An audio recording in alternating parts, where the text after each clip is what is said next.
নবীজি নিজে শ্রম দিয়েছিলেন, হযরত খাদিজা টাকা দিয়েছিলেন, এটা বলছেন না? নবীজি নিজে করে দেখালেন, আপনি পারবেন না মানে?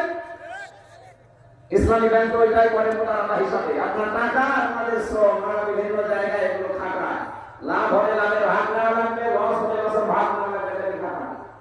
আর অন্য ব্যাংকে এটা নেই, খালি রেখে যান, বাবা শাহজালাল সব ভালো। এখানে বহু মানুষ এমন বসে আছেন, আমি জানি না এর আগে আছে কিনা, যেহেতু গ্রাম অঞ্চলে এখানে মনে হচ্ছে ওই যে টাকা আছে, এই আগে টাকা আসে 1000 টাকা দিলে এক মাসে আরো 200 টাকা বেশি দেয়, এটা মায়ের সাথে জেনা করার গুনাহ হচ্ছে। এই গুনায় যারা লিপ্ত তাদের নামাজ হচ্ছে, রোজা হচ্ছে, হজ করে আসে, হজ হচ্ছে, সুতরাং এই গুনাহ যারা করেছেন তাদের এই মুহূর্তে তওবা করা লাগবে, ওই টাকা ছেড়ে দেওয়া লাগবে, আসল টাকা নিয়ে বাকি লাভ খাবেন না। কারা কারা রাজি আছেন দেখি? ও এলাকায় তো আছে না, আমি মনে করলাম নেই,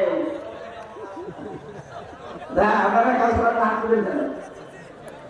যারা করেছেন তারা টাকা ফেরত নিয়ে নেবেন, খালি আসল টাকাটা। এটা আকবরতুল্লাহ কারণ